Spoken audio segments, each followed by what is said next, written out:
76 लाख छात्रों के भविष्य से जुड़े व्यापम घोटाले में आज बड़ी खबर आई मध्य प्रदेश के सागर से। सागर में महिला trainee sub inspector Anamika Kushwaha ने खुदकुशी की है। पुलिस ने खुदकुशी का ही केस दर्ज किया है। पुलिस अकेडमी के पास ट्रेनिंग कॉलेज के बगल के तालाब में डूबकर अनामिका ने जान दी। मुरैना की अनामिका की भर्ती पिछले साल व्यापम से ही हुई थी। दिग्विजय सिंह ने सवाल उठाया कि क्या ये 46वीं मौत या 47वीं मौत नहीं। बड़ा खुलासा ये हो रहा है कि आईजी सागर रेंज केपी खरे ने एबीपी न्यूज से कहा कि अनामिका कुशवाहा को ससुराल से मानसिक प्रताड़ना मिल रही थी। पति पत्नी में मतभेद था, रिश्तों में तनाव था। अनामिका के पिता का आरोप है कि दहेज के लिए प्रताड़ित किया जा रहा था।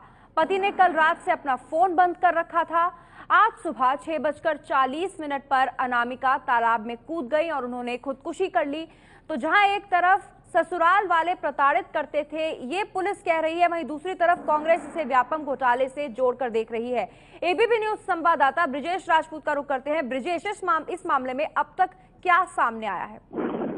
देखिए, फिलहाल जैसे ही सुबह अनामिका कुशवाहा की मौत हुई है, उसके बाद से मामला चर्चित हो गया है। थोड़ी देर पहले ही सागर रेंज के आईजी, जिन्होंने पत्रकारों से बात करते हुए बताया है कि ये मानसिक रूप से परेशान थी, उसको प्रताड़ित किया जा रहा था ससुराल की तरफ से। उनका ये भी दावा है कि पति पत्नी के बीच अनबन थी, तो वो कुछ दिनों पहले ही शादी हुई थी और शादी के पहले जब इसकी शादी हुई थी तब वो एसआई नहीं थी, सब इंस्पेक्टर नहीं बनी थी और बाद में एग्जाम देने के बाद बनी। उसके पति प्राइवेट बैंक में काम करते हैं, जिसको लेकर इनके बीच तनातनी थी। पिछली रात से उसके पति का फोन बंद आ रहा था, जो बात उसने अपने बैचमेट के लोगों से कही है। उन्होंने ये भी बताया कि तो सुबह 6:40 से इसने नाश्ता करते करते तालाब में छलांग लगा दी। जो अकेडमी है उसके साइड से के किनारे पे ही तालाब था, वहां छलांग लगा दी। उसकी बेचमेट ने इसको बचाने की भी कोशिश की, लेकिन बचाई नहीं जा सकी है। मगर ठीक दूसरी तरफ हमने उसके परिवार के लोगों से बात की है। उसके अनामिका के पिता का कहना है कि उनकी बेटी बहादुर थी और वो खुदकुशी जैसी कोशिश तो बिल्कुल नहीं कर सकती, कुछ ना कुछ जरूर गड़बड़ हुई है।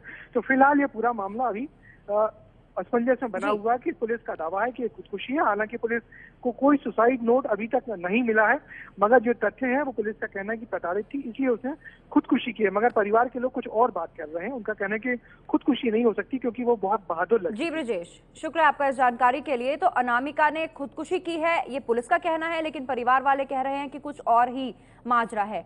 अनामिका की मौत पर मध्य प्रदेश सरकार ने दावा किया है कि उसने पारिवारिक कलह की वजह से मौत हुई है उसकी।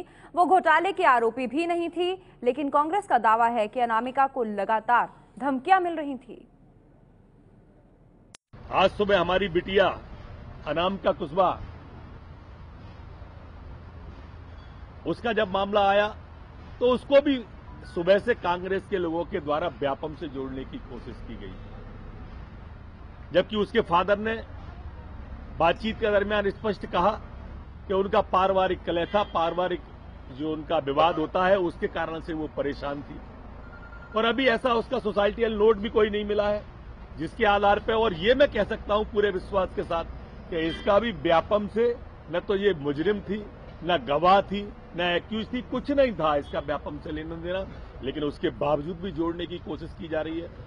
मैं समझता हूं कि ये अच्छा नहीं है और इसमें कांग्रेस को सोचना चाहिए। एक और हमारी बहन अनामिका कुशवाहा, उसका शव सागर मध्य प्रदेश में बरामद हुआ है। इनकी नियुक्ति बतौर इंस्पेक्टर के व्यापम के माध्यम से हुई थी और एक अज्ञात व्यक्ति के द्वारा पिछले एक हफ्ते से इस हमारी बहन को लगातार धमकियां मिल रही थी। यकीनन मध्य प्रदेश के मुख्यमंत्री और पुलिस पूछने की आवश्यकता नहीं, इसको भी एक नॉर्मल मौत करार देंगे, जैसे उन्होंने अक्षय और डॉक्टर अरुण शर्मा के बारे में और सकलेचा और 45-46 और मौतों के बारे में कहा है।